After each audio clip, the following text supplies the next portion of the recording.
Hello, everyone. My name is Brittany Comagna. I'm the director for Project Fast Forward. We call it PFF for short. That is an NTID dual credit program. It was started in 2007 under Deaf Tech. Gary Long, Myra Peltz, and Donna Lang were the creators of the project.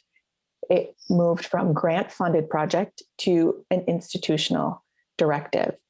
So the project is within the Institute, and we believe that we have a wonderful possibility of getting others involved in Project Fast Forward with the curriculum that you all teach. Good afternoon, all of you. I'm Tommy Sarche. I think I know most of you. However, if I have not met you yet, people call me Tommy. This is my sign name.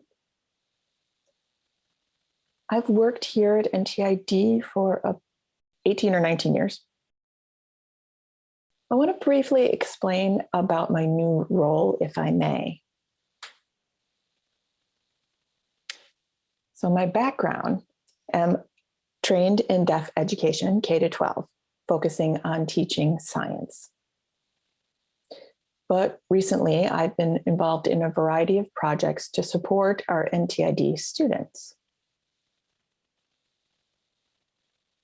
We've recognized that some of our students arrive to college and they face a lot of challenge. Many of them are first-generation college students. Many are from low socioeconomic status. And some of them are even adopted from another country and have moved fairly recently to the US. They're learning ASL later, maybe age 13, 14, 15.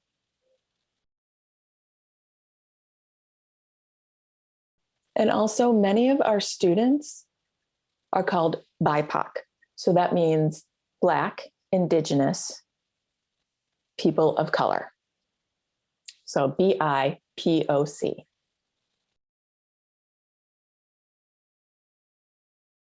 Recently, NTID authored a new anti-racism plan. The goal of this plan is to address some of our university and institute-wide systematic problems that create barriers for our students.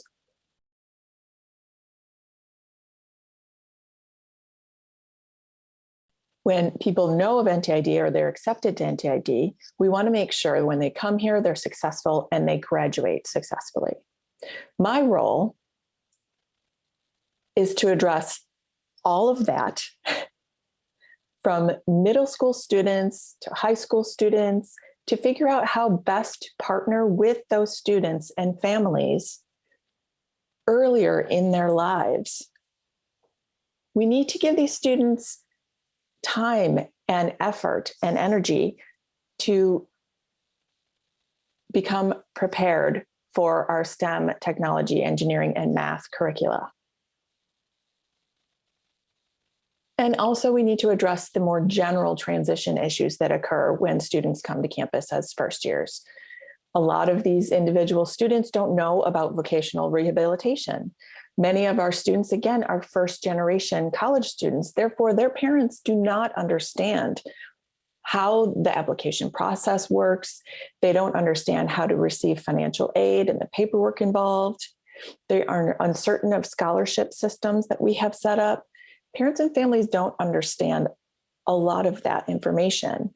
They don't know the difference between the degree levels, associates, baccalaureate, master's, PhD, and they don't know what the future is to look like for their child. So, long story short,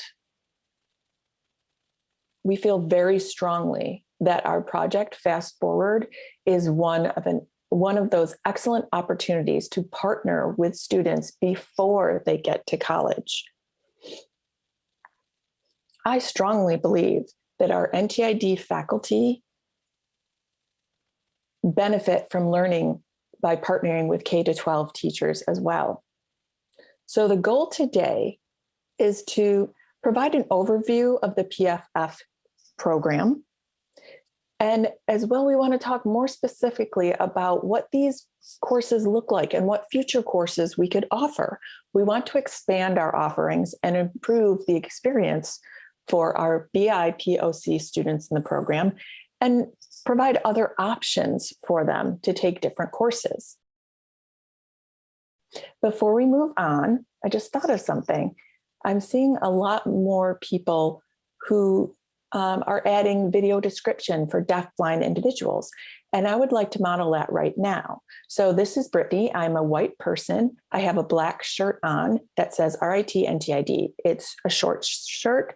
I have a very plain background. My hair's brown and about shoulder length. I'm wearing a black watch as well. So this is Tommy speaking. I am a mixed race woman.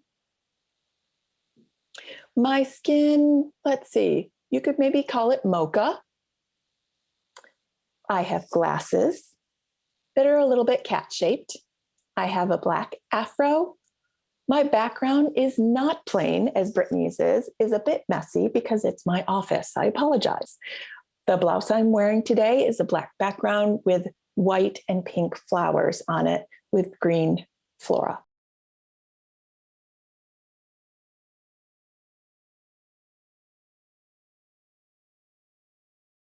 Research has shown that students who are enrolled in dual credit program during high school, so dual credit program is different than enrollment in college. So dual credit is you earn credit in high school and college at the same time. Enrollment means you are a college student and a high school student at the same time, and you have an identification in each system. So this program is a dual credit program.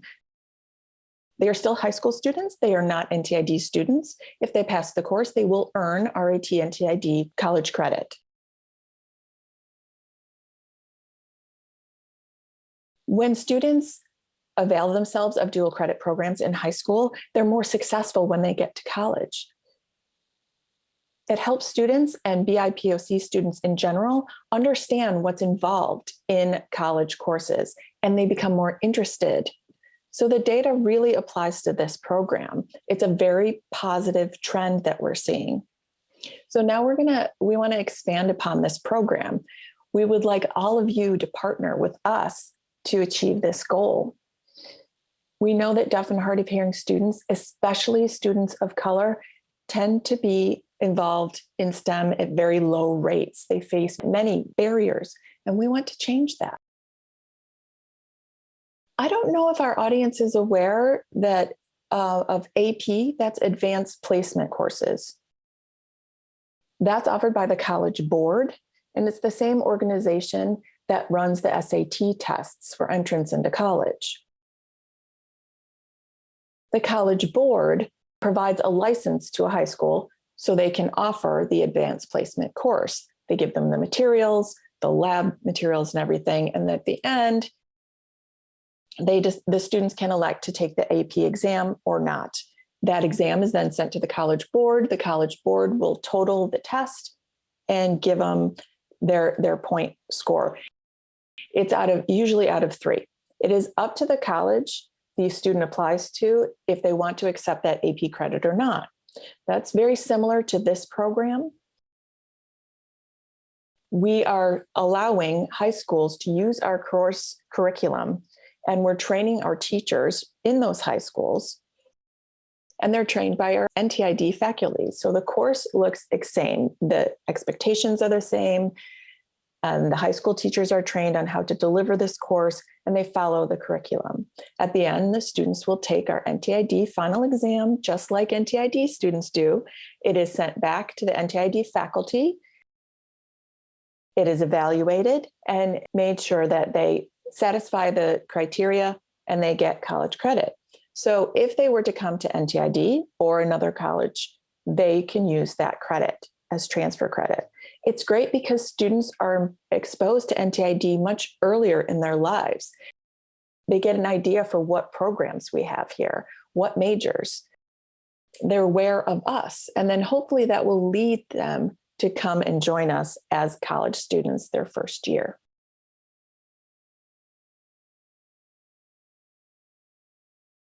Every year, my goal is to grow this program. Currently, the coronavirus has had an impact on our program because a lot of schools are in survival mode right now. They're not thinking about adding new programs and new responsibilities for their faculty. They're just honestly satisfying the minimum expectations. So we had a bit of a dearth in growth from last year to this year, but hopefully next year we'll see what happens and we'll get back on track. We still have a good number of people involved. It's a very positively viewed program. We have 41 partners in 25 states. My goal, I'd love to see PFF all over the country because we're putting the responsibility on the high school to deliver the course. That means that we really don't have any limit on resources. We can share these courses with high schoolers and high school faculty all over the country. As you can see on the screen here, there's a map of all of our partners. If you see a certain school in a certain state that we're actively partnered with, you can contact me about that school. Perhaps I can make a connection with someone who is at that school who can share information and explain what they do at that school. And that can be another way to partner and information share. It's really, we're thinking we will expand this program through personal connections. Also, I'd like to know that on March 17th, we'll have an information meeting with the Office of Admissions. It's online, so accessible anywhere, and they will be talking about several of our programs that we're partnered with. So that's also a great opportunity if you'd like to spread the word on that. And you can see the information about that on the NTID website, and I will share that with you as well. That's a following up on Todd's question. You mentioned that the credits could transfer to NTID programs or other universities. Do other colleges within RIT also accept these dual credits from Project Fast Forward? So Project Fast Forward only offers credits that are college level courses. We don't offer any remedial courses through this program. So yes, the answer is yes. Other colleges from RIT will recognize that, but they may label them as a general ed or elective course.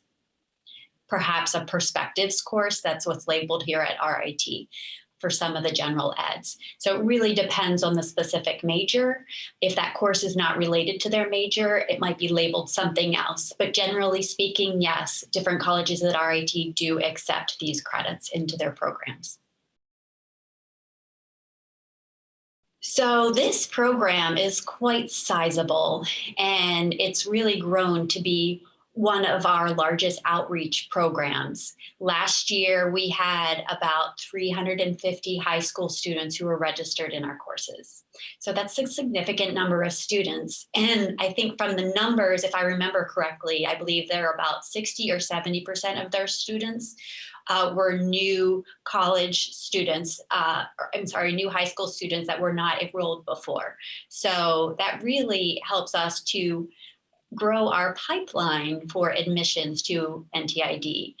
That's sometimes called a funnel. So we have these outreach opportunities with prospects of different students who possibly could come to RIT, and that's a large pool. And then that pool gets smaller and smaller as prospective students do commit. That they do want to come to RIT, then they go through the application process, they get accepted, they make their deposit, and then they show up on campus. So that really affects our enrollment numbers if we go to the top of that funnel and increase that prospective number of students pool. So then our funnel will be larger in the bottom and we'll have an increased enrollment at the bottom. So that's really the purpose of this program. Also, I'd like to add that the goal is for students to actually come to NTID. That means it will be an expedited graduation as well if they show up with these credits. And this is Brittany. Yes, I really like to highlight that point. It also helps with VR support because VR counselors have told me personally, if they see a student have done dual credit programs, then they're more likely to approve out-of-state spending because they're realizing that the students are capable of success at these level of courses. not only for recruitment, but this really impacts retention as well of NTID and RIT students, I'd like to mention. Students can take multiple courses depending on what their high school offers. Some high schools offer 5 or 6 of our courses. And so that's quite an opportunity for those students. And if there are a variety of courses offered, that really helps in career exploration so they can identify their interests and be more prepared to understand what they'd like to pursue as far as higher education. Our passing rate is 61%, and I'd like to mention it used to be higher, but we did see COVID had an impact. Half of the students were not able to complete the courses, so that impacted the passing rate because a lot of schools didn't have the resources to deliver the courses remote. For example, there was lab work or equipment that the students were not able to get at home remotely. Schools couldn't give those things to each student in their home, so they had to withdraw. And of course, those are extenuating circumstances, but unfortunately that did impact our passing rate statistic.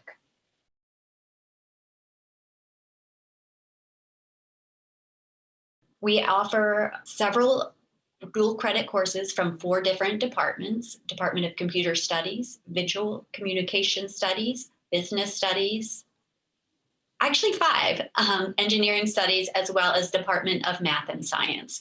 So from those 5 departments, a variety of courses are offered. There's quite a range of courses on this list. Often we choose courses that are, shall we say, not in a normal sequence that you would take here at NTID or RIT, perhaps an elective in that major or an introductory course or the first introductory course of that sequence. We would never offer third or fourth in a sequence as a high school student, because if they came here, that would mess up their sequencing. So we'd like to start with introductory sequence or other elective courses. As you can see from the course list, we still have more opportunities of areas to cover. That's why we're here today. We welcome your ideas and suggestions and are open to lots of other options. I'd like to really highlight that as well. This program is amazing because the courses are fun for the students. The students feel excited, engaged, motivated to learn. So really value your feedback about what your students might be interested in. Something maybe your school can't offer, we could add to the curriculum, and that would be excellent opportunities for the students. I see a question in the chat. TJ is asking, what about English and math classes? Right now, we're offering 1 math class. This is Brittany.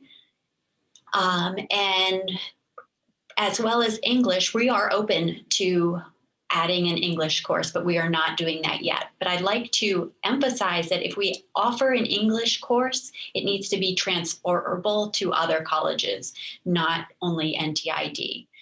We don't offer remedial, as I mentioned before, because it needs to be a college credit-bearing courses. So sometimes when we work with English courses, we would have to satisfy that requirement. I see another question in the chat. How many dual credit courses can students take in 1 year? This is Brittany. I think the most I have seen is 3 in a student. Again, dual credit courses, how it works is it's with the high school, it's aligned with the high school standards. So maybe one school teaches AP computer science, and they might also decide to offer our introduction to programming course aligned with that intro to CS. Another high school might have a bio course, a biology course, and that would be aligned with our biology course as well. So really, the students are still taking high school courses anyway. It's not an extra course, so it's just part of their schedule. There is another question in the chat from Michael Kane, and he's asking, typically dual credit courses, are they a semester or a full year? This is Brittany. It really depends on the high school's discretion. They are responsible to look at their requirements and maybe make a schedule. Depends on if the students are meeting once a week for 3 hours, if they are meeting every day. So it really depends on the high school schedule and their courses. When we look at the semester at NTID and the amount of time investment, sometimes lab, sometimes we have 6 hours a week of lab, and high schools may say we don't meet that every week. They might want to expand that course to a full school year so they can get in those lab hours. So really the point of this program is to create opportunities, not to set barriers. So we try to be flexible and make sure that our high schools can keep their systems as they are scheduled and easily partner with us. So we try to be very flexible to accommodate as many students as possible. Matt Lynn has a comment. He said, after the credits are awarded, once the credit is awarded at RIT at the end of the course, it automatically appears on a student's degree audit and is clearly indicated as satisfying a degree requirement. It's that easy. Thank you so much for that bonus comment, Matt. I used to work in a school for 6 years, and I was exposed to many, many students and a lot of students at admissions, and I met a lot of students all over the country.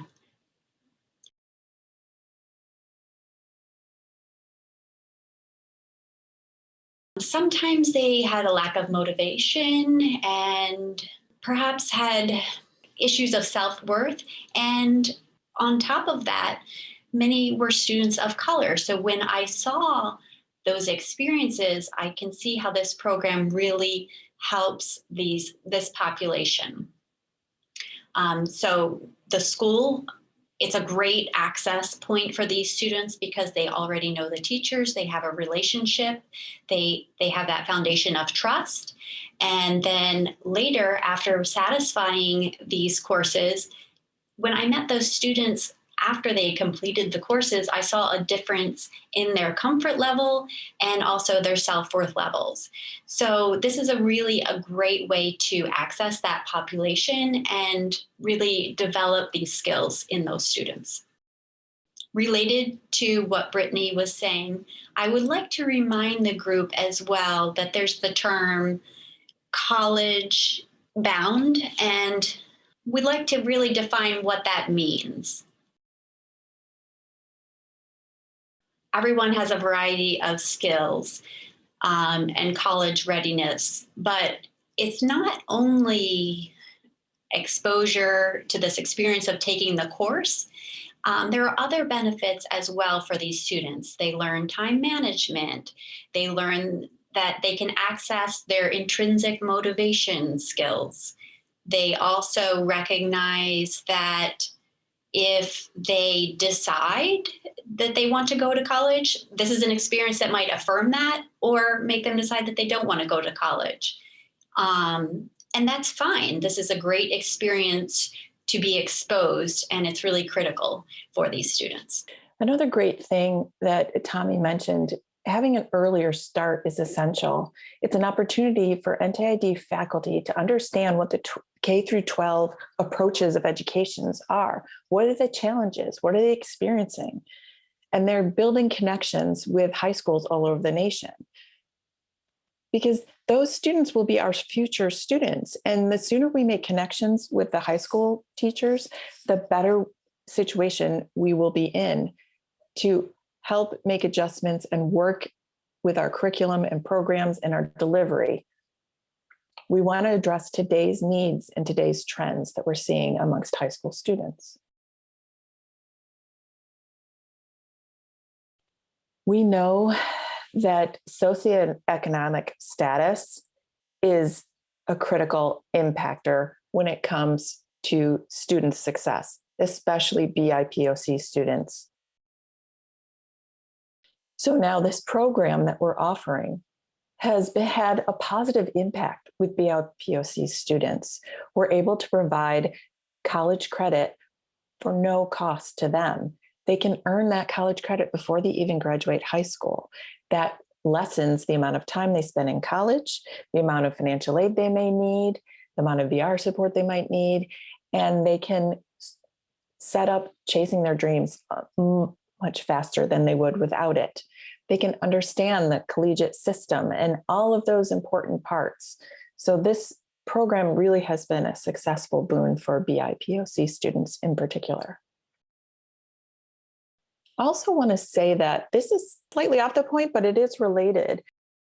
For many BIPOC community members, keeping your family physically close to you is essential. Some families think of the idea of sending their child to Rochester far away as a very risky endeavor. They're not sure who will support their child when they're gone. Will they be safe when they let them go that far away?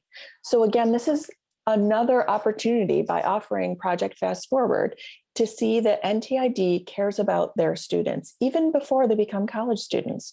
They know who their students will be seeing. They know who the faculty are at NTID, because we've already built a relationship, and that will help those families who are culturally very tight-knit be able to send their child to college with less stress.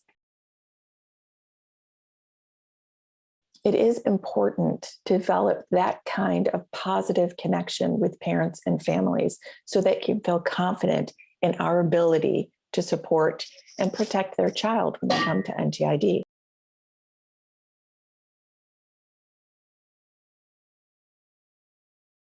This program is also an opportunity we have for students to understand if they want to have college education or not. I have lost count of how many times I've met teachers and counselors who decide for the student that they won't be successful in college. They make that decision for the student. So they decide that it's not worth my time to sit with that student. But the student has never gotten the opportunity to learn about the opportunities, to ask questions. And I never get a chance to sit with them because these adults are working as gatekeepers to limit these deaf students' success.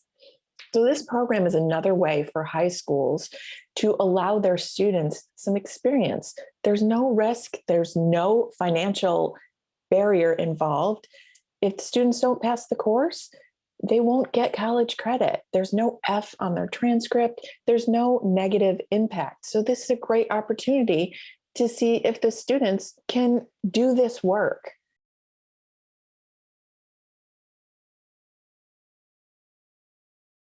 The curriculum and material, it might just not speak to the student's life experience. So again, that's another opportunity for the student to test the waters, if you will, and find students that they never before believed were college material, quote unquote, to be successful in college.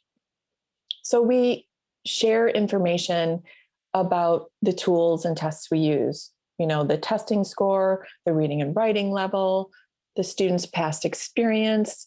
These are all things that will lead to possible success or too much challenge when taking one of our courses. Maybe they've been involved in robotics club, or they're really great with computers. Students who take these courses tend to fit a certain profile, if you will. I would like to ask Sarah Sarche she mentioned something in the chat. I would like to know if she could share some information with us about her experience in PFF. My name is Sarah. As I said, I teach biology courses in Project Fast Forward. I have partnered with teachers in FSDB. So last year, I flew to Florida. This was before the pandemic was declared. I had an opportunity to meet students and observe them in class. I also had the opportunity to observe the teacher working with the students. While I was there, it was such a nice opportunity for me to talk with them and make connections with them. I also could let them know about the NTID programs, EYF, PFF, of course, STP, the Summer Transition Program.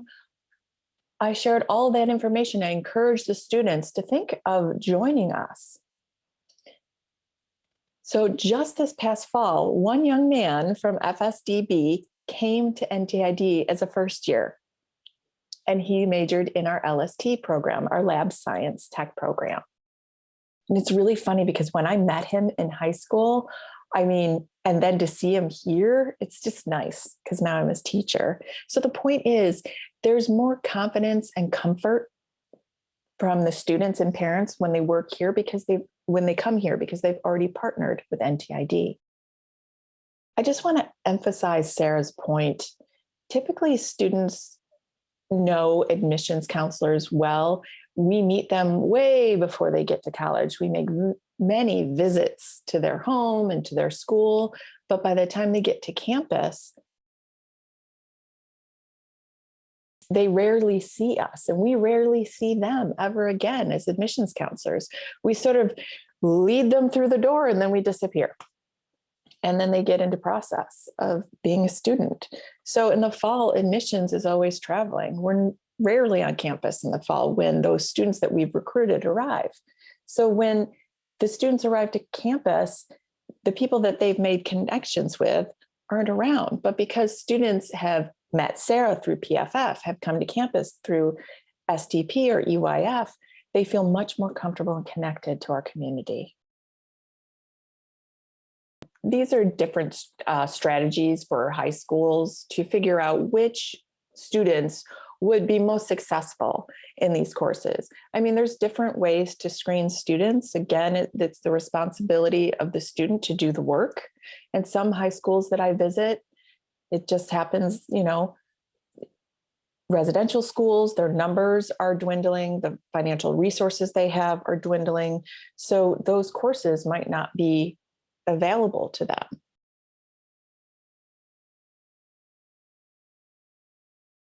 They will often double up the class and mix up what course is being taught. So some teachers teach it for high school credit only. Some students are very motivated and want to pursue the college credit. And this is a pleasant surprise. So a lot of teachers will contact me and say, this student is doing incredible work and really wants college credit. Can we add them to the program? It can be a nice surprise for the student to earn this college credit. So it's really important that teachers see the possibility and the potential in these students.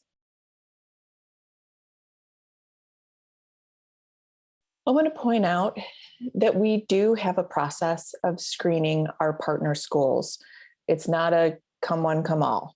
We have a memorandum of understanding, an MOU that we share with the school to make sure that everyone knows what our obligations are and what their obligations are.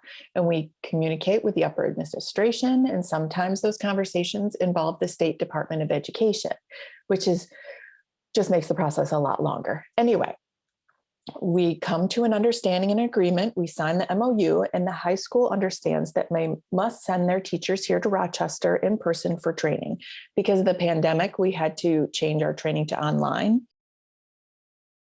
But they're trained by our faculty within NTID. For example, Sarah taught biology training to high school teachers who are going to teach the Project Fast Forward biology. The high school must follow our course objectives. If they don't follow the course objectives, the students can't get NTID credit. But there's been some interesting approaches. I think it was in Pennsylvania.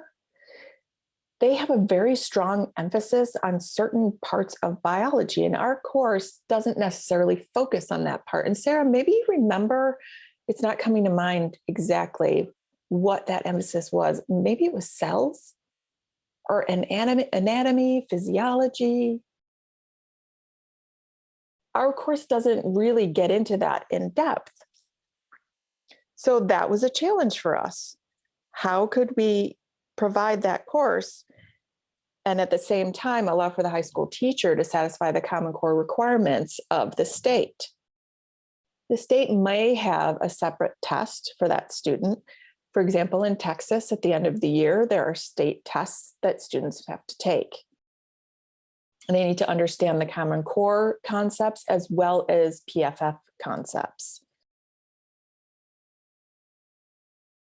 if the teacher works to combine both of those course materials and objectives, then they can satisfy both the state and the PFF course requirements.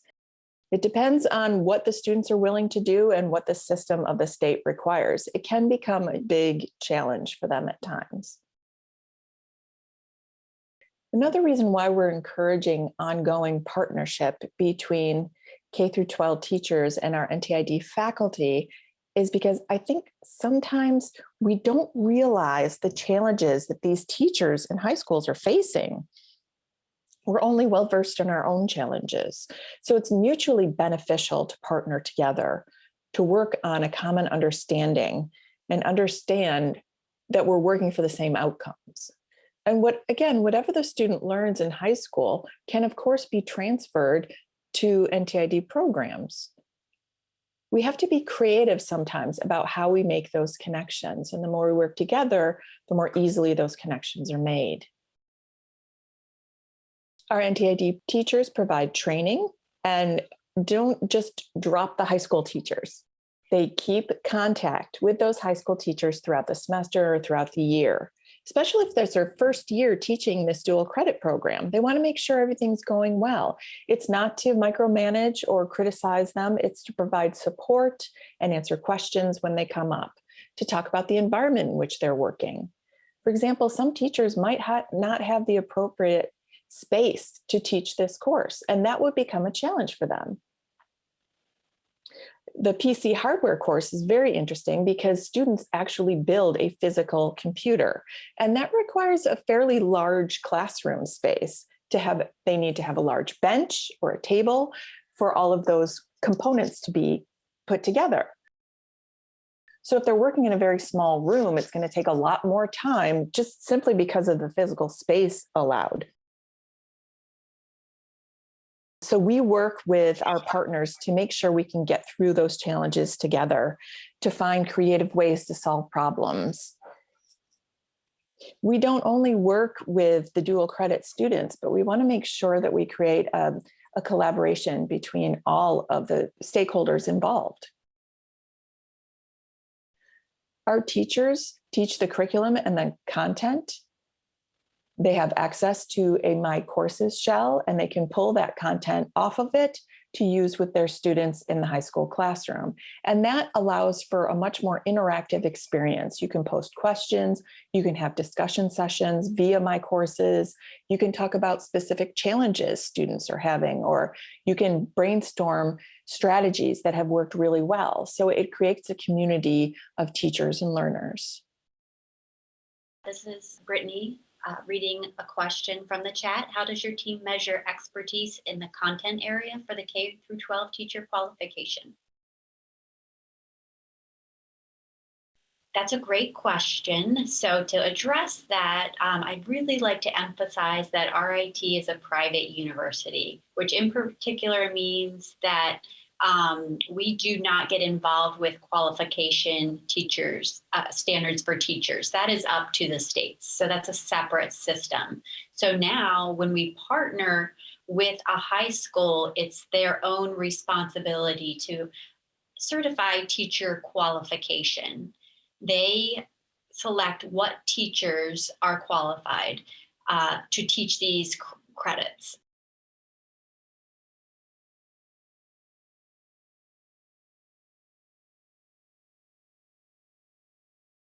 So the school selects the appropriate teacher for that content area.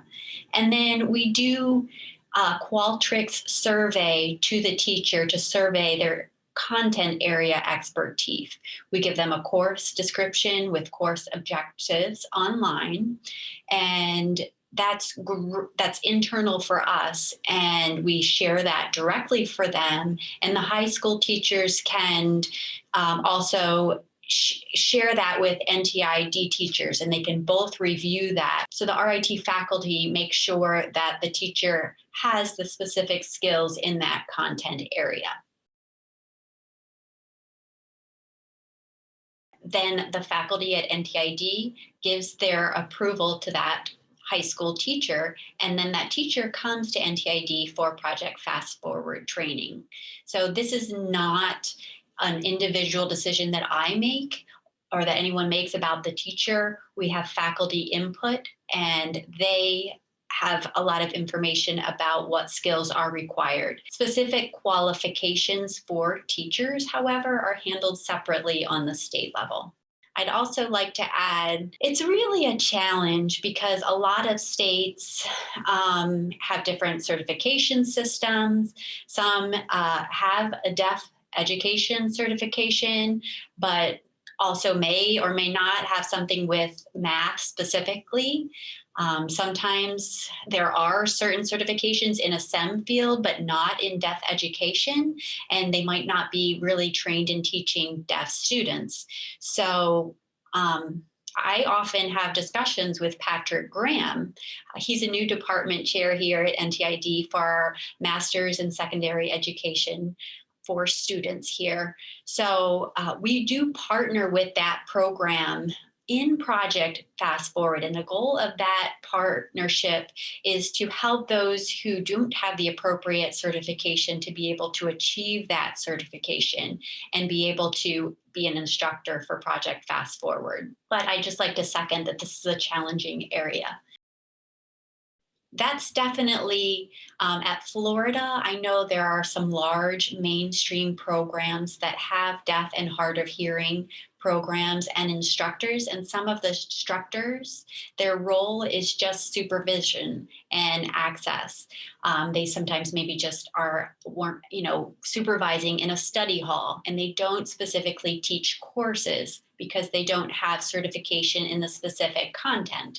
They do have college education, they have grad degrees, but they don't have content specific certification. So the law says that they cannot actually teach a specific content. So if we partner with that mainstream school, sometimes we have to recruit a gen ed teacher who doesn't know about teaching deaf students to partner and teach, who's willing out of the kindness of their heart to include a few of the deaf students in their programs.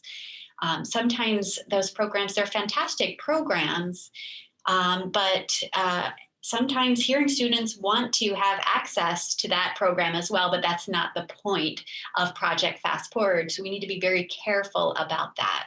There's also a school in Texas that has a hearing general education teacher who is teaching a hearing class with 1 or 2 deaf students, and they are dual enrolled for Project Fast Forward. And it seems like Texas, I believe there's one in Plano and one in Austin, and they were fine with that approach. But in Florida, they're not okay with that approach. So it really depends on each area and school district around the country. As you can see, the teachers do not have to follow the minutia of our curricula. They can add their own materials and make modifications. However, the final goal is that they have to cover the course objectives. That's not negotiable, but their approaches, their strategies, how they like to deliver the content really is up to the teacher. And sometimes it also depends on the state standards. Sometimes things have to be modified to fit the state standards. Maybe it seems, odd that the NTID faculty gives a grade based on just a final exam, but that's not exactly how it works. The high school teacher gives grades throughout the semester and also is in constant communication with the NTID faculty. They submit a lot of the work that is done in the course to the NTID faculty. And then the high school instructor gives a proposed grade to NTID faculty.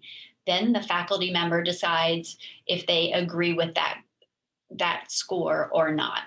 And they negotiate and have a agreed upon grade. Of course, the final say is the grade is given by the NTID faculty, and then the student is awarded college credit, and they must pass the class. Otherwise, credit is not awarded. They must pass the class with a grade of C or better. I'd also like to emphasize the last bullet point on here. Sometimes we overlook the Project Fast Forward's credit and the admission process. Often we're not looking for college credits already completed. So it's very important to check Peoplesoft for, I think it's PFFOFF is the code, I believe, that's in that Peoplesoft software. So admission counselors really need to make sure they're checking that, because a lot of students have come in here and we want to make sure that they get credit for that and are not retaking the course. Sometimes from the financial aid perspective, if you want a bachelor's degree, I believe it's 160 credit hours that financial aid will support. So if the student already comes in with 3 college credits, that's really a saving out of that pot of money that they'll get. But if they inadvertently take the same class again, it's really a waste of that financial aid. Sometimes they have to do that because they changed their major, and then they maybe run out of that 160 credit hours, and financial aid won't cover that beyond that. So that's why some NTID students, maybe we have retention issues because they have maxed out on financial aid. And that especially impacts the BIPOC students. So I really would like to make sure everyone checks Peoplesoft. And also feel free to ask me any questions if you'd like to confirm whether or not students already have credits to transfer in. Even though, teachers are maybe not directly involved with SAP, I'd like to ask all of you to keep in mind the SAP process, because sometimes we think, okay, that student is not ready for this level course, or definitely they need to retake that class. And we respect that, but we also need to consider that 1 or 2 or 3 years later, if the student, their SAP runs out, then they will not qualify for any financial aid. And then they have to look for a private loan, and they may not be able to afford that.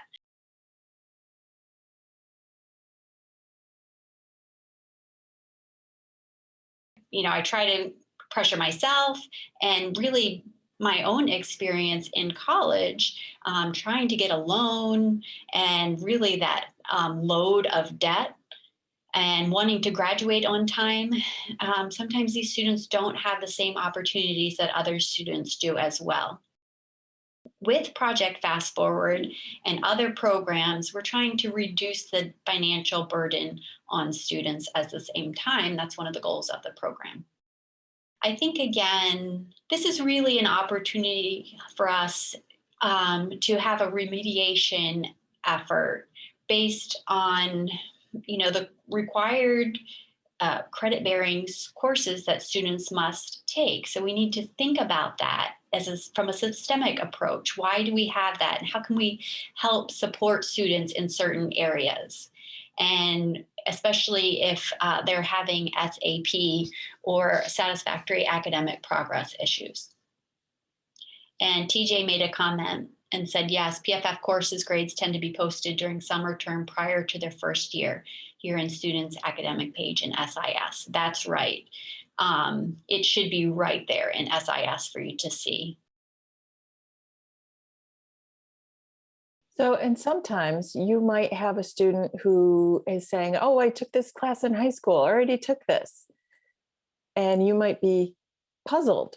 And yeah, some students may have taken that course, but they may not have passed it and satisfied the course objectives. Therefore, they didn't get credit. Therefore, they never finished the course. So they do have to retake that course. So if you're facing that situation, sit down and explain to them why they have to retake that course. I mean, if you're unsure of the status of that student, check with me and check in SIS for confirmation. This photograph was taken 2 years ago during the summer training group. We had about 35 individuals come to our campus for training, and it was a wonderful experience. We're hoping in the future we can do in-person training again. The training program is provided It provides campus information, content information, and we would just love for them to have the opportunity to meet all of you faculty and visit your labs, see the spaces in which you do your work. If you're willing to volunteer your time when this group comes to campus, maybe have a little meeting with people, stop by and say hi, you are more than welcome to join us and we would love to see you. This is new information. We just established an award for Project Fast Forward under NTID STEM Center. Part of the data that we have collected shows that there are a lot of barriers for BIPOC students to attain Project Fast Forward credit because their schools are underfunded or really not funded at all. They don't have the materials, the software, the hardware, computers. So to be able to teach our course, some of these high school teachers can't do it. They can't partner with us because they don't have the resources. So we don't want people to miss out on this opportunity that can be so advantageous. So we've established a grant award. People can apply for it and they can receive up to $5,000 for materials related to Project Fast Forward course. Laptops, hardware, software, books, lab equipment, you name it. But it has to be related to the course itself.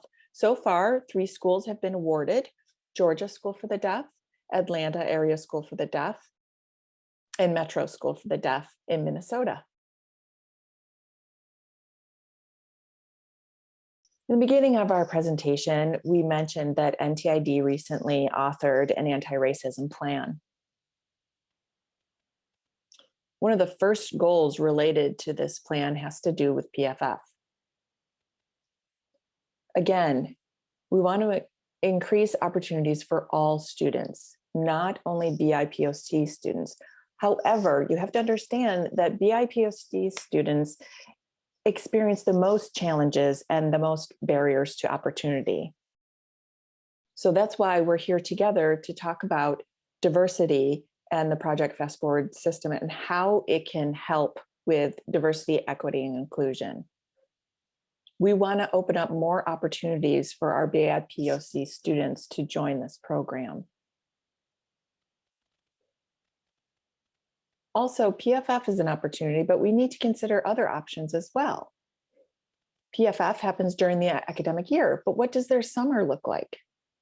Maybe students would benefit from a summer program as well. Right now, we're in development of a pilot program with AIDB, Alabama State School for the Deaf and Blind.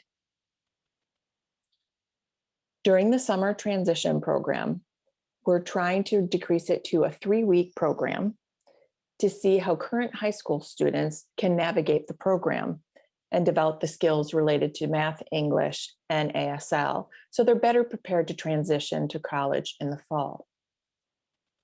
But again, we want to involve our program, our anti-racism program, with all of these things that we offer. It has to be year-round. It can't just be an academic year or summer. It has to be throughout the year so we can foster these students' development and skill set.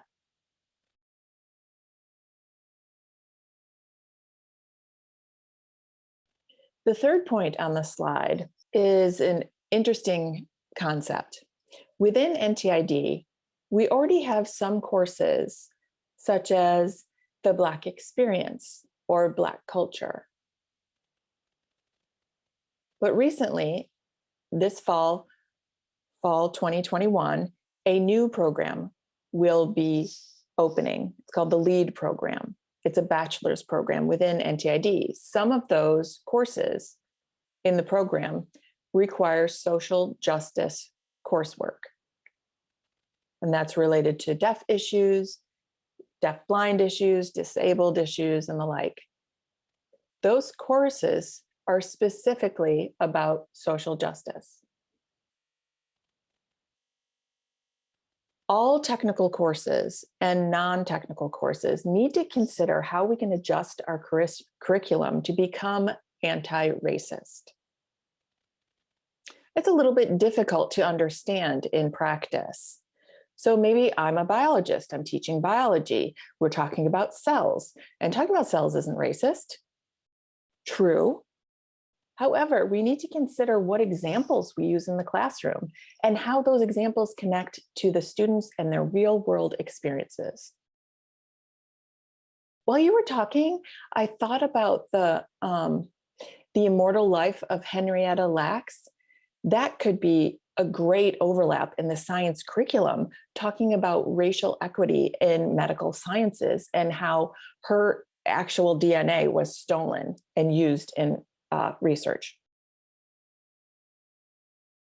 That's a perfect example, Tommy's saying. I use a science example because I'm a biologist by trade. So a woman who is named Henrietta Lacks.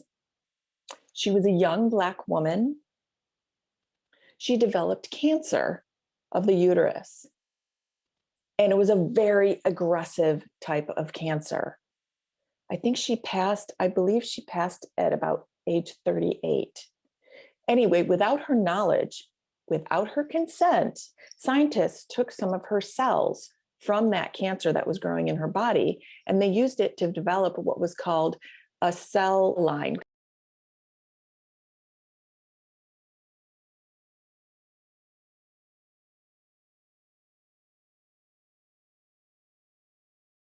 It's studying how the cells replicate. Scientists today, myself included, are still using those cells for different experiments and tests and creating new therapies to fight cancer and new medicines. So for many years, scientists benefited from that woman's cells, from her body, without her permission, without her knowledge, and without her family's permission or knowledge. So they call it HeLa, the HeLa cell. HeLa is an acronym for Henrietta Lacks.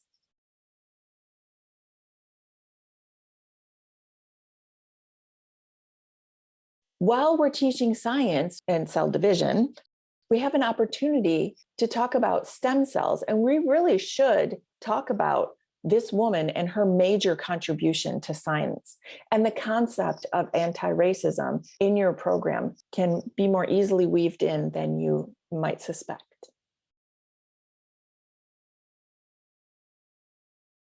So the anti-racism plan is really a connection and a vision for NTID's future.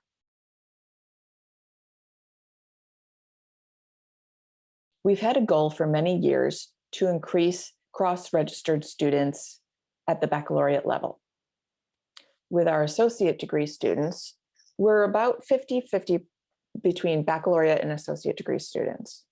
We have seen that more and more students are BIPOC. But our support system isn't diverse. So the goal is to look at our current systems, look at our current courses, our current tests, screenings, how we accept students, how we recruit students, and find opportunities to reduce barriers for our BIPOC community members. Once they're here, we want to keep them here. We want to retain them and ensure that they're successful and they graduate with a degree.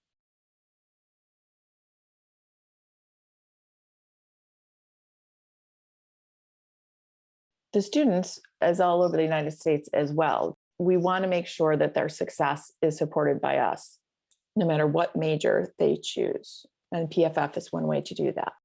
So I was wondering about how new courses can be added to the courses we offer. From my experience, it seems that the high schools really want biology courses tend to contact us and talk about the opportunities. They talk to Brittany, and then Brittany talks to the chair of my department, Matt Lynn, and Matt recommended me to teach the course because that's what I teach. I teach biology. And that was fine.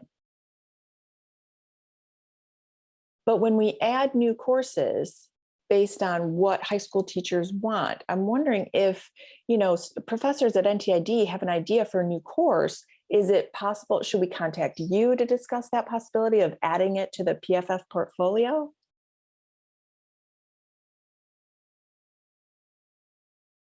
Right now, PFF offers courses that are already established well within the NTID course catalog.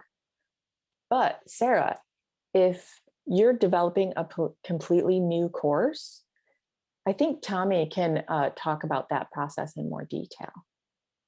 This is Tommy signing. We were just talking about this before the presentation, actually.